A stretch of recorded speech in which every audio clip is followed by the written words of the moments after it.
So guys मैं फिर से आप लोग के लिए एक नए वीडियो लेकर आ गया हूँ जिसमें क्लास 10th के जो मैथ का होता है VBA क्वेश्चन वो आप लोग को देंगे। तो चलते हैं आज की क्वेश्चन की ओर। तो आज का पहला क्वेश्चन है कि दो या दो से अधिक अभाज्य संख्याओं का मौसा होगा। तो दो या दो से अधिक अभाज्य संख्याओं का जो मौसा हो जाएगा वो आपको हो जाएगा 1।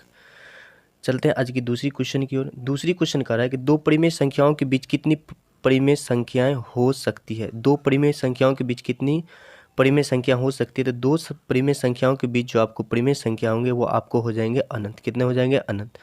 चलते हैं अगली क्वेश्चन की ओर। अगली क्वेश्चन कर रहा है कि निम्नलिखित में से कौन अभाज्य संख्या है। तो निम्नलिखित में से कौन अभाज्य संख्या है, तो इसमें जो आपका अभाज्य संख्या होगा वो ऑप्शन नंबर सी यानी 11 हो जाएगा। चलते हैं अगली क्वेश्चन की ओर। अगली क्वेश्चन कर रहा है कि दो संख्याओं का मौसा 25 और लॉसा 50 है तो संख्याओं का गुणनफल होगा। तो आपका इसका जो सही आंसर हो जाएगा वो हो जाएगा option number B. Option number B 1250। चलते हैं अगली क्वेश्चन की ओर।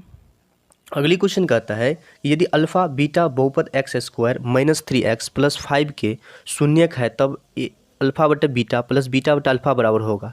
तो आपका जो इसका सही आंसर हो जाएगा वो आपको हो जाएंगे ऑप्शन नंबर सी -1/5। चलते हैं अगली क्वेश्चन की ओर। अगली क्वेश्चन कहता है कि यदि बहुपद 2x³ + x² - 5x + 2 के शून्यक हो तो मान होगा। तो इसका जो सही आंसर हो जाएगा वो आपको हो जाएंगे ऑप्शन नंबर डी। चलते हैं अगली क्वेश्चन की ओर। अगली क्वेश्चन कहता है कि एक रेखिक समीकरण का घात होता है। आपका जो एक रेखिक समीकरण का घात होता है वह कितने होते हैं। तो इसका सही आंसर हो जाएगा ऑप्शन नंबर सी और इसका हो जाएगा 1। ऑप्शन नंबर सी और 1। अगला है कि यदि x - a, एफ एक्स का गुणनखंड है तब एफ ए का मान होगा। यदि x - a एफ एक्स का गुणनखंड है तो एफ ए का मान होगा। तो कितना हो जाएगा? तो इसका जो सही आंसर हो जाएगा वो हो जाएगा ऑप्शन नंबर ए यानी हो जाएगा 0।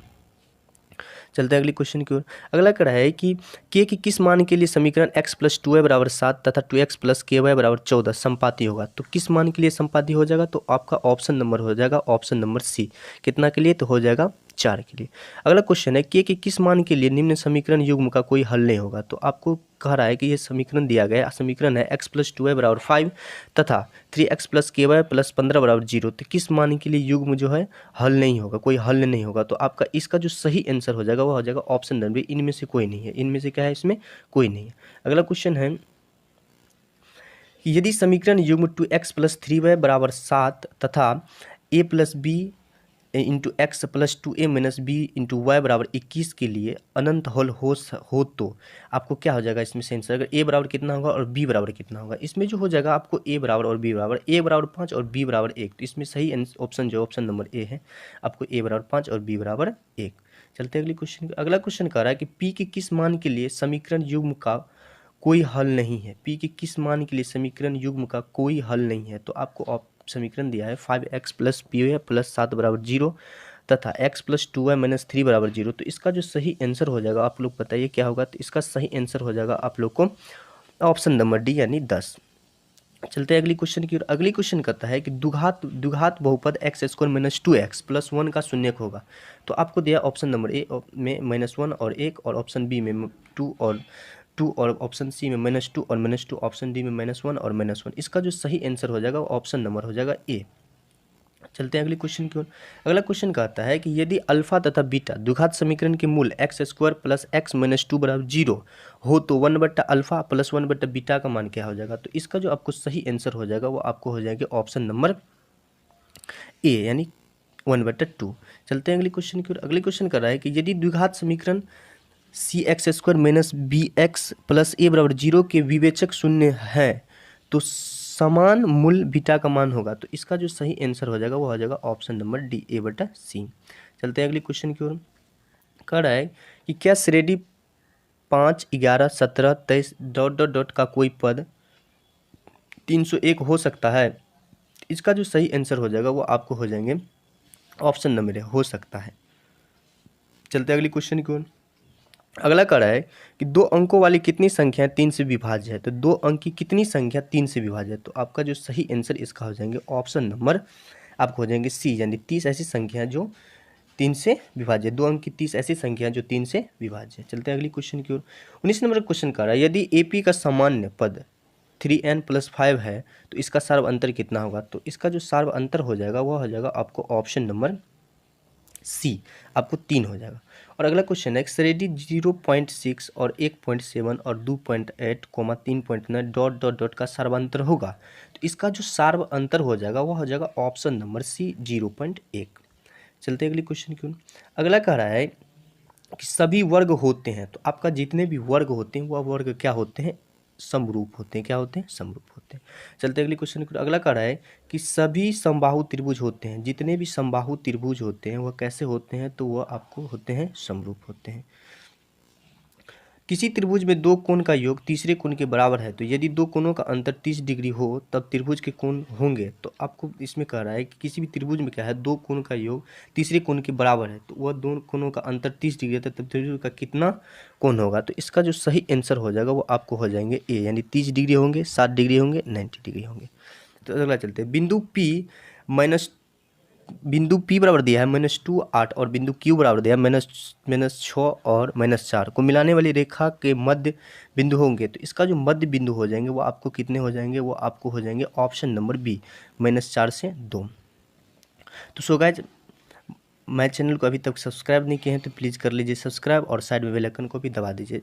इसी तरह के आपके पास वीडियो आते रहेंगे, तो आपको मेरे चैनल को सब्सक्राइब करना होगा और नोटिफिकेशन को जब तक ऑन नहीं कीजिएगा तब तक आपको मेरा नोटिफिकेशन नहीं जाएगा, तो इसलिए आपको चैनल करना होगा सब्सक्राइब। यदि साइन ए बराबर 3/4 तो कोस ए का मान होगा, तो साइन ए बराबर 3/4 तो कोस ए का वैल्यू कितना होगा। तो इसका जो सही आंसर हो जाएंगे वो हो जाएंगे ऑप्शन नंबर डी √7/4। चलते अगली क्वेश्चन को। कह रहा है कि साइन π/4 प्लस को साइन π/4 और कोस -π/4 का मान होगा, तो इसका जो सही मान हो जाएगा वो हो जाएगा ऑप्शन नंबर बी यानी 0। चलते हैं अगली क्वेश्चन की ओर। अगला क्वेश्चन कहता है कि 2 साइन 38 डिग्री बटा कोस 32 डिग्री का मान होगा, तो 2 साइन 38 डिग्री और कोस 32 डिग्री का मान कितना हो जाएगा। तो आप सही आंसर दीजिए। तो इसका है option number A 2, option number B 1, option number C 3 और ऑप्शन नंबर डी 4। तो इसका जो सही आंसर हो जाएगा वो आपको इसका सही आंसर हो जाएगा ऑप्शन नंबर ए यानी 2। अगला है कि यदि कोस थीटा बराबर 1/√3 तो थीटा का मान कितना होगा। तो कोस थीटा का वैल्यू दिया है 1/√3, तो थीटा का मान पूछा था, तो इसका जो थीटा का मान हो जाएगा वो आपको हो जाएंगे ऑप्शन नंबर बी 30 डिग्री। चलते हैं अगली क्वेश्चन की ओर।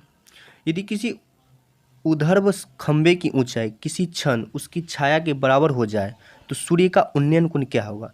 तो इसमें पूछ रहा है कि सूर्य का उन्नयन कोण क्या होगा, तो आपको option number A 30 degree, option number B 45 degree, option number C 60 degree और ऑप्शन डी इनमें से कोई नहीं होगा। तो इसका जो सही आंसर हो जाएगा वो आपको हो जाएंगे 45 डिग्री।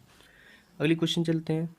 कह रहा है कि 6 सेंटीमीटर त्रिज्या वाले वृत्त के केंद्र से 8 सेंटीमीटर की दूरी पर स्थित किसी बिंदु से वृत्त पर खींची गई स्पर्श रेखा की लंबाई होगी, तो इसकी जो स्पर्श रेखा की लंबाई हो जाएंगी वो आपको हो जाएंगे कितना। तो ऑप्शन नंबर ए 2√7 सेंटीमीटर। चलते हैं अगली क्वेश्चन की ओर।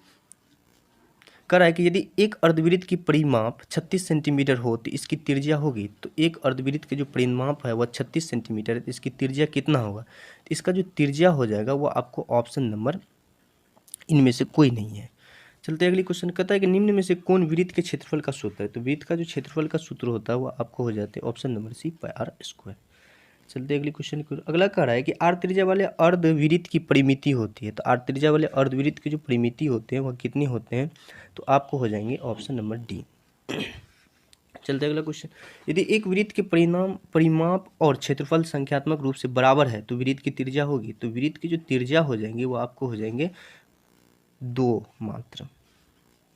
अगला है यदि किसी एपी में प्रथम पद ए सार्वंतर डी और अंतिम पद 1 तथा पदों की संख्या n हो तो वह होगा, तो आपका जो 40 का सही आंसर हो जाएगा वो आपको कितना हो जाएगा, वो हो जाएगा आपको ऑप्शन नंबर ए 1 बराबर ए प्लस इंटू n-1 के इंटू डी। चलते अगला क्वेश्चन। यदि त्रिभुज समकोणिक हो तो त्रिभुज डैश डैश होते हैं, तो अगर त्रिभुज समकोणिक होते हैं तो त्रिभुज कौन सी कहलाते हैं, वह कहलाते हैं आपको समरूप होते हैं। कैसे होते हैं, समरूप होते हैं।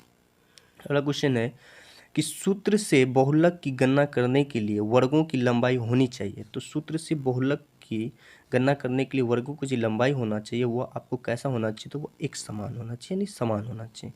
चलते अगली क्वेश्चन को। कहता है किसी वितरण के माध्य बहुलक और माध्यक में संबंध है, तो किसी वितरण के जो होते हैं माध्य बहुलक में जो संबंध होते हैं वो आपको हो जाते हैं कितना। तो इसका देखिए सही आंसर जो हो जाएगा वो आपको हो जाएगा बहुलक बराबर 3 गुना माध्यक -2 गुना माध्य होते हैं।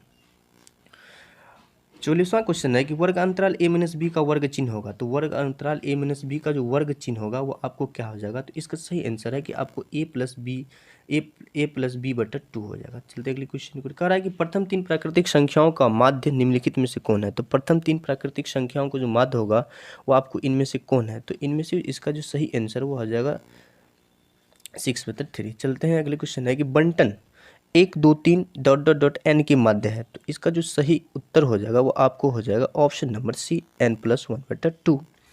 चलते अगले क्वेश्चन को। अगला करा है केंद्रीय प्रवृत्ति का सबसे उपयुक्त माप है, तो उस केंद्रीय प्रवृत्ति का जो सबसे उपयुक्त माप होते हैं तो बहुलक होते हैं या माध्यक होते हैं या मध्यिका होते हैं, इनमें से कोई नहीं है। इसका जो सही आंसर हो जाएगा वो आपको क्या हो जाएंगे, इसका सही आंसर आपको हो जाएंगे ऑप्शन नंबर बी, वो माध्य होते हैं। अगर 48 क्वेश्चन किसी घटना की प्रायिकता नहीं होती है, तो किसी भी घटना की जो प्रायिकता नहीं होती है वो आपको हो जाएंगे ऑप्शन नंबर ए 0। किसी भी घटना की प्रायिकता 0 नहीं होती है। अगला है कि किसी घटना ई के लिए पी ई बराबर 0.05 तो पी ई इस बार का मान कितना होगा, तो इसका जो सही आंसर हो जाएगा वो आपको हो जाएंगे ऑप्शन नंबर सी 0.95।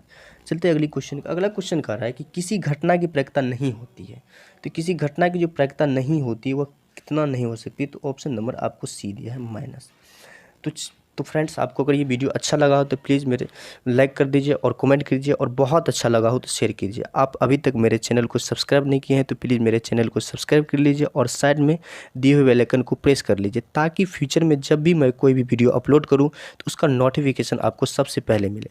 तो सो गाइस, आज की वीडियो यहीं पर ख़त्म होते हैं। जय हिंद, जय भारत।